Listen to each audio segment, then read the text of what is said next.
Hi, it's Laura at Aquamarine18. Thanks for stopping by my channel and for clicking on this video today. I'm here, as you can see, with a video that I'm entitling Speak Up Against Racism, Spirituality is Political. And I'm here to talk about racism and the importance in particular of white folks speaking up against racism and challenging racism, with a particular focus on online spiritual communities, TarotTube as we call it, in these kinds of spaces. It's important to speak up against racism everywhere, but I want to focus on that little corner of YouTube that my channel is a very small part of. And it is always important to speak up about racism, and it feels particularly urgent now to speak up. In the wake of the murder of George Floyd on May 25th, and as protests are happening against racism, against anti-Black racism, against racist police brutality around the United States and elsewhere in support of those protests. And, I feel especially prompted to make this video at this time after watching two videos here on YouTube in the last couple of days, both created by Black women who have channels that discuss tarot among other topics, Shamanic Arawak Priestess and Kim at Abundant Life Tarot. I'm going to link both of their videos right at the top in the description box below. If you haven't seen their videos, I would encourage you to go watch them and to listen very seriously. And I want to thank Kim and Shamanic Arawak Priestess for their generosity, for their sharing their words, and for their sharing their experiences with racism, with racist policing, with racial profiling, with police violence.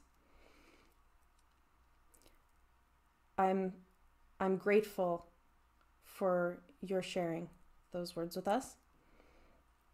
And, I wanted to make this video specifically, on the politics of spirituality and on the importance of anti-racism in spiritual spaces and tarot spaces, because I noticed that in both of their videos, Shamanic Arawak Priestess and Kim at Abundant Life Tarot, both in different ways talked about the kind of negative, racist pushback that they have received and anticipated receiving for making the videos that they did.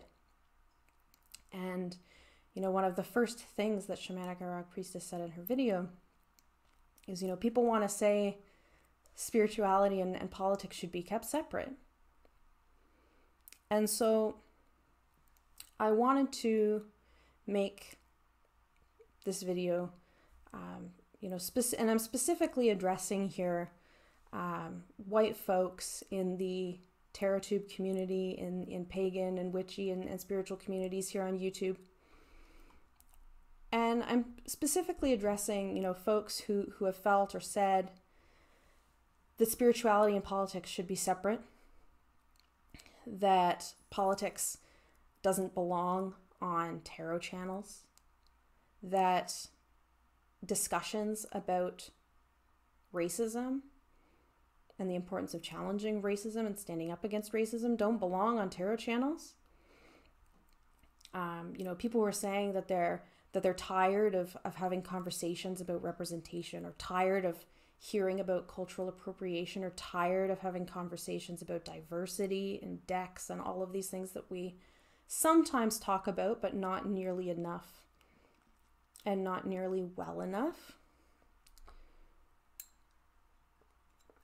So I wanted to address those ideas, and what I want to say is that TarotTube needs anti-racism. Anti-racism belongs on our tarot channels. Anti-racism needs to be on our tarot channels. Because there is no being non-political. There is no being apolitical. There is no keeping politics out of it when the status quo is killing people. White supremacy is killing people. Anti-Black racism is murderous. And, you know, that takes the form of police brutality and police-involved murders. It takes the form of environmental racism, wherein, you know, polluting industries and toxic shit is disproportionately put into communities of color, causing horrifying health ramifications as a result. It is everywhere. You know, racism is systemic and structural, and I know, you know,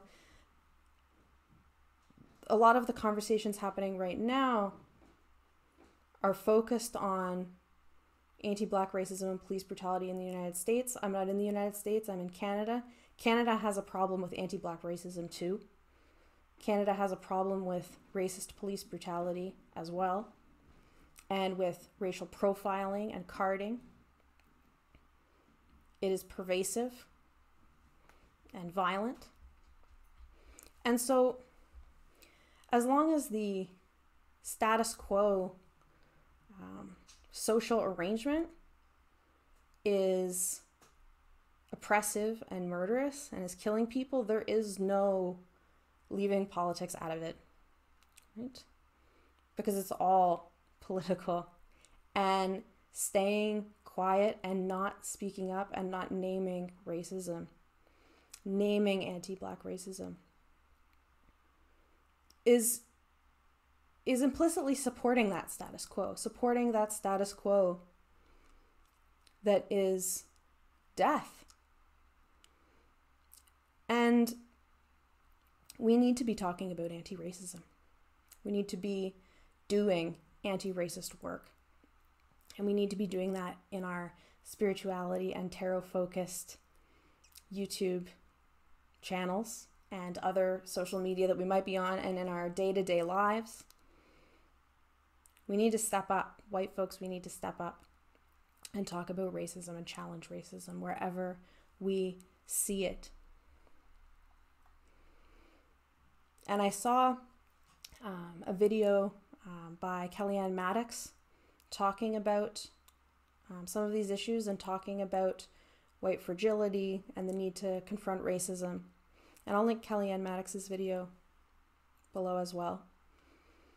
And she shared a quote in that video, and part of the quote that she shared from Corinne Fletcher's article called White Silences Violence, How to Be a White Accomplice, I'll also link the article below, reads, quote, "White people need to use their white privilege to talk to others about white privilege and white supremacy. If you're uncomfortable, that's good. Comfort sustains white supremacy because it makes people who benefit from white supremacy complacent in the status quo," end quote. And I recently participated in an anti-oppression training at one of my workplaces.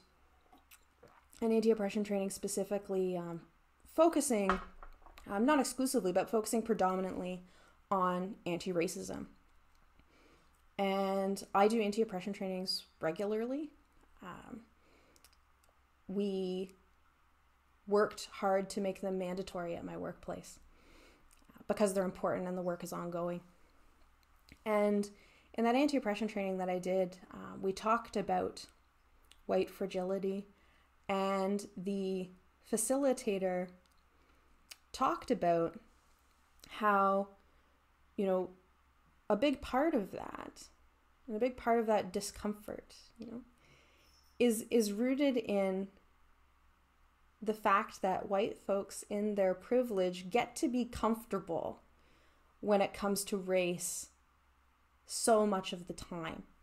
That when that comfort is unsettled or compromised, you know, or challenged in some way, that That white fragility is that response of I don't want to talk about that, or let's change the subject, or this isn't the place for a conversation about that, or that conversation is too difficult, or that conversation is divisive, of the community.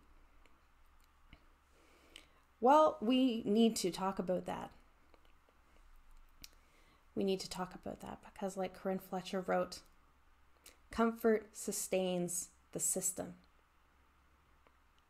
Right? We need to get uncomfortable. An idea that I learned in that anti-oppression training that I wanted to mention, and we have permission to share the things that we learned, insofar as we think that they might be useful to others. The facilitator talked about how, sometimes for folks, it's hard to challenge racism because they might, be worried about saying something wrong, or making a mistake, or not, saying exactly what they wanted to say in the moment, but that it's still so important to speak up. And so the facilitator suggested that something that we could do, or that we could share with others as an idea, other white folks who are working on being able to challenge racism, is the idea to kind of plan ahead, to have, learned responses to common racist comments that you hear so that you're more ready, right?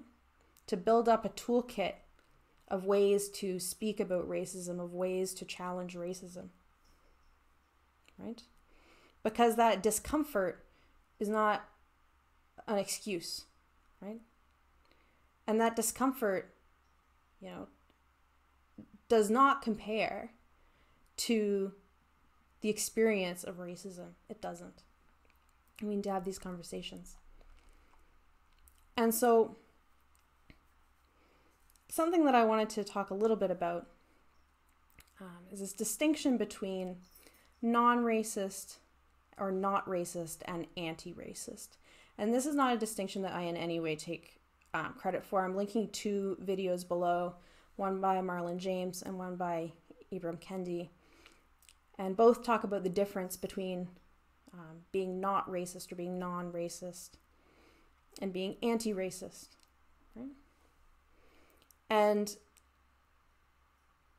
being non-racist not being enough, Just trying to not be actively racist is not enough. We need to be actively anti-racist, actively challenging racism. And I feel like, so often in our online community, our TerraTube community, issues like racism don't get talked about. Racism doesn't get talked about. When it does, it gets, kind of swept aside when it's raised in all kinds of problematic ways. And when racism is talked about, I feel like often there is a stop that happens, stopping at non-racist instead of getting to anti-racist.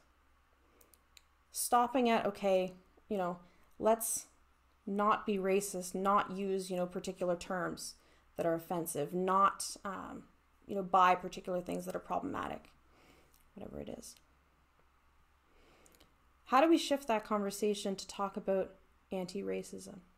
How do we, get past just trying to not be racist, or often I think trying not to be called racist, if we're honest, and get to the point of challenging racism actively in our communities, right? Challenging racism where we are. And I think that, that has to be something that happens on a lot of levels, right? Anti-racism within ourselves, within this community, within our communities, and in society more broadly. And there have been a lot of conversations about what folks can do who want to challenge racism. And I'm going to link some resources below, including a substantial document on anti-racism resources for white people, the article I had mentioned, White Silences Violence, How to Be a White Accomplice, as well as a book list for white readers on understanding and dismantling racism. Because we need to do that work in here, right? Self-educating, not demanding that people of color in this community or people of color anywhere educate us, right? That work has to be ongoing. Working on anti-racism in ourselves. And working on anti-racism in our community, calling out racism when we see it. Whether it's in a video, in a comment section, in a live chat, in a premiere chat, wherever it might be. That's just on YouTube. That's just some YouTube examples. Calling it out, pointing it out. Supporting creators and authors of color. Using our voices and our money to demand that publishers do better, right? We need to be demanding that our events do better. If we're invited to a panel at a conference and all those conference speakers are all white, we need to speak about that, right? Whose voices aren't being listened to? How do we be actively anti-racist in our communities, challenging racism wherever we see it? And of course, beyond YouTube, beyond the online spaces that I'm mostly speaking to right now, because I really want to speak to kind of the people that might find this video, and I'm mostly a tarot channel, so I wanted to specifically speak to, these attitudes that anti-racism doesn't belong on tarot channels, because it does. But we need to be thinking more broadly too, thinking about how we can support anti-racist organizations in our communities, anti-racist groups in our communities, organizers. And that can mean a lot of things, right? That can mean promoting their events. That can mean donating, giving your money to anti-racist efforts, to support anti-racist efforts, and not giving your money so that you can then tell everyone you donated, like you're going to get some kind of points for that. And not only contributing financially to anti-racism, in these moments that feel like extreme urgency, contributing regularly, all the time, making it a part of what you do. Demanding anti-racist policymaking at all levels in whatever country that you are in, right? Showing up to protests against racism, protests against police brutality. And, if you can't go to a protest, supporting folks who are going. There's lots of ways to support struggles for anti-racism, struggles for social justice. And so I want to finish, with some specific thoughts, aimed at the TarotTube community, at the YouTube, spiritual witchy communities, and other channels. And, we're having a lot of these conversations that I think we really need anti-racism in. Talk a lot about things like wellness, right? And self-care. And when we talk about wellness, we need to think about whose wellness we're talking about. We need to think about what that means, right? We need to think really critically. If we're talking about wellness in ways that suggests, wellness is predicated on ignoring injustices and ignoring violence and ignoring murder, ignoring racism, because it's depressing or difficult to talk about, then we have some serious work to do. Serious anti-racist work to do here and in our communities.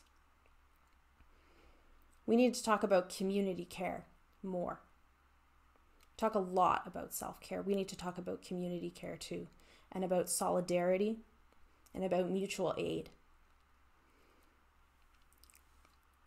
And we talk about empowerment. And when we talk about empowerment, we need to think about not only who we're empowering and how, but what are we empowering ourselves for? What are we empowering ourselves to do?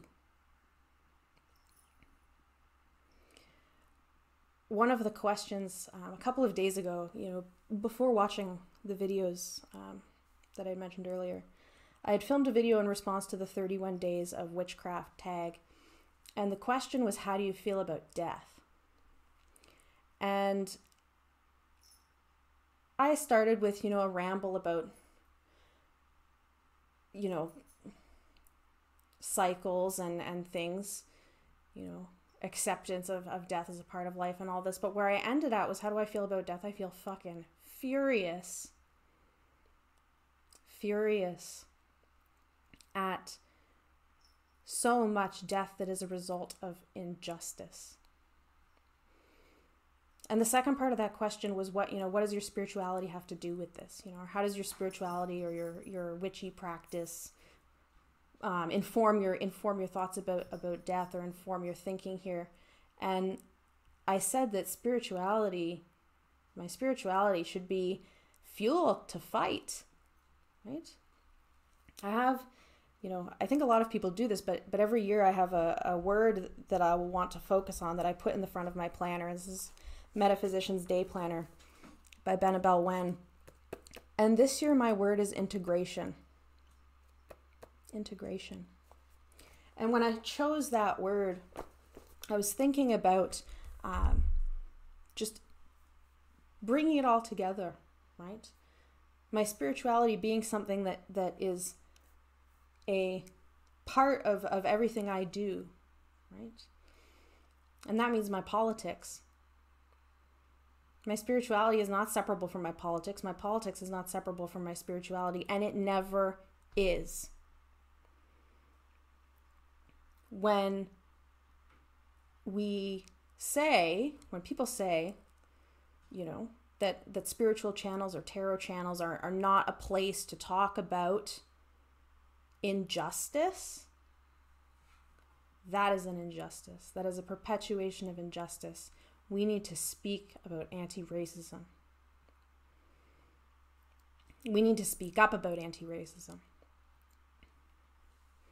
And spirituality is political. And for me, spirituality necessitates being committed to social justice, necessitates action. So I think that's about what I wanted to say. Spirituality is always political. Speak up against racism, and anti-racism belongs everywhere. Anti-racism belongs on tarot channels and in TarotTube and in our communities. And everywhere that racism exists, anti-racism is necessary. We need to keep having these conversations and keep pushing ourselves to do better. So, I'll again remind folks, I'm putting some links in the description box below, some videos, some links to other resources, reading materials. There's some documentaries listed in there, websites, organizations. Do the work. Educate yourself about racism and empower yourself to speak up against racism. Always. Thank you for watching.